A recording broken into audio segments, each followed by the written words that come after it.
Halo semuanya, selamat datang kembali di Andi Chess Channel. Di partai kali ini, saya akan membahas salah satu partai terbaik dari legenda catur dunia, Robert James Bobby Fischer, yang dimainkan pada tahun 1956 di New York, Amerika Serikat. Pada partai ini, Fischer akan berhadapan dengan Donald Byrne. Fischer memegang buah hitam dan Donald Byrne putih. Permainan diawali dengan Byrne kuda F3, dibalas oleh Fischer dengan kuda F6, C4, dan G7. Persiapan Fianchetto gajah ke G7 dengan rencana rokade pendek. Kuda C3 dan Fischer gajah G7. D4, Fischer melakukan rokade pendek. Gajah ke F4, mengembangkan perwira dan menekan petak C7. Dibalas oleh Fischer dengan D5, mengajak pertukaran pion sekaligus mengantisipasi serangan putih di petak pusat. Byrne menteri ke B3 dan Fischer makan C4. Dijawab menteri makan C4, menyerang dua kali pion pada petak C7. Balasan Fischer adalah pion C6, mengantisipasi serangan putih sekaligus mencegah kuda maju ke B5 dan D5.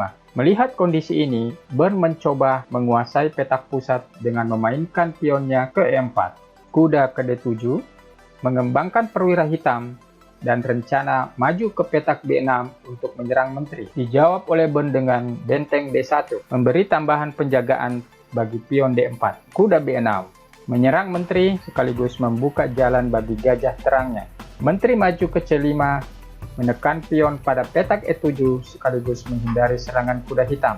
Dan jawaban Fischer adalah gajah ke G4, memaku kuda pada benteng. Gajah G5, dan Fischer memainkan sebuah langkah yang sangat bagus atau langkah kejutan adalah kuda maju ke A4. Langkah kejutan dari Fischer ini didasarkan pada lanjutan-lanjutan langkah alternatif. Mari kita analisis. Apabila kuda makan A4, maka jawaban Fischer adalah kuda makan E4, menyerang menteri dan gajah putih. Menteri makan pion, menteri makan menteri, dan gajah makan menteri dan menyerang benteng hitam. Fischer benteng E1, menyerang balik dan rencana melakukan discover skak bagi raja putih. Gajah mundur ke H4, kuda G3, skak, raja ke D2. Putih tidak mungkin menutup menggunakan gajah putih karena ada ancaman benteng makan E2, skak mat. Dilanjut kuda makan benteng dan keuntungan kualitas bagi Fischer. Langkah alternatif lainnya, apabila kuda makan A4, maka Fischer menjawab dengan kuda makan E4, melakukan serangan pada menteri dan gajah putih. Menteri mundur ke C1, dan Fischer melakukan skak di A5. Kuda menutup, gajah makan kuda, pion kali gajah, dan kuda makan gajah. Keuntungan posisi bagi hitam. Kembali ke permainan. Oleh karena itu, Byrne menggerakkan menterinya ke A3, memberi penjagaan tambahan bagi kuda di C3 dan pion di B2, sekaligus mengancam balik kuda hitam. Kuda makan C3 dan pion makan kuda.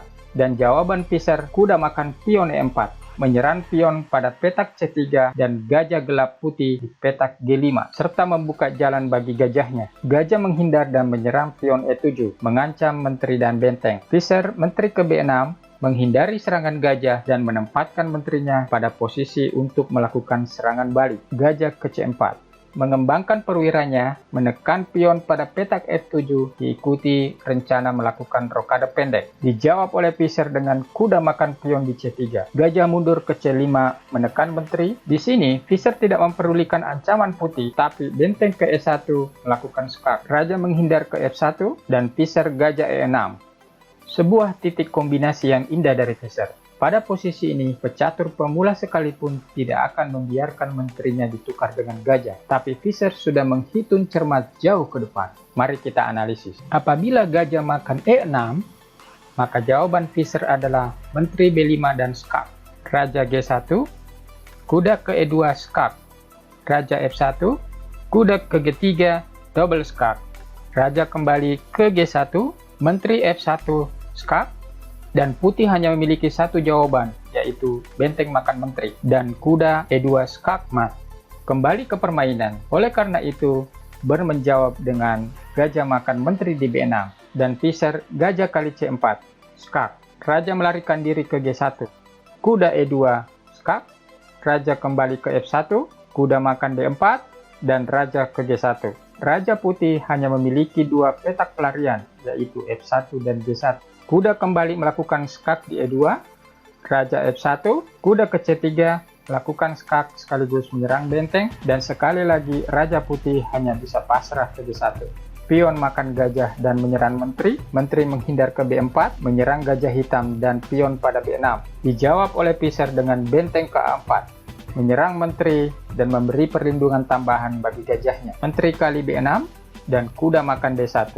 Kesudahan permainan ini sudah jelas, karena untuk menteri putih, kita mendapatkan dua gajah dan satu benteng. Tak perlu disebutkan bidak-bidak putih yang jatuh satu persatu. Putih H3 memberi jalan keluar bagi rajanya, benteng makan A2, menyerang dua kali pion pada petak F2. Raja putih mencoba melarikan diri ke H2, sekaligus menyerang kuda hitam. Kuda makan F2 dan benteng ke E1, mengajak pertukaran benteng. Benteng makan E1 dan Bern melakukan skak.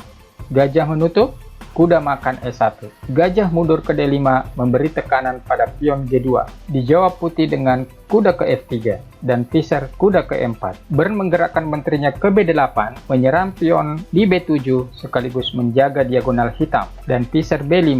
H4 dijawab dengan pion H5, mencegah pergerakan pion putih ke depan. Kuda ke E5, menyerang pion F7 dan C6. Diikuti dengan rencana maju ke D7, menyerang gajah dua kali. Raja ke G7, melepaskan pin pada gajahnya, dan raja mundur ke G1. Gajah C5, skak, raja ke F1. Di sini kita lihat raja putih digiring sedikit demi sedikit menjauh dari pionnya. Dengan kuda ke G3, skak. Raja tidak mungkin kembali ke G1 karena ada penjagaan dari gajah hitam. Maka jalan satu-satunya adalah raja ke E1. Gajah B4, skak, raja ke D1, gajah B3, skak, raja ke C1, kuda maju ke E2, skak, raja ke B1, kuda C3, skak, raja kembali ke C1, dan benteng ke C2, skak mat. Partai yang sangat menarik dari Bobby Piser. Jika kalian menyukai video seperti ini, jangan lupa klik like, subscribe, dan nyalakan loncengnya. Kita akan bertemu kembali di partai menarik berikutnya. Salam Gens Unasumus, terima kasih.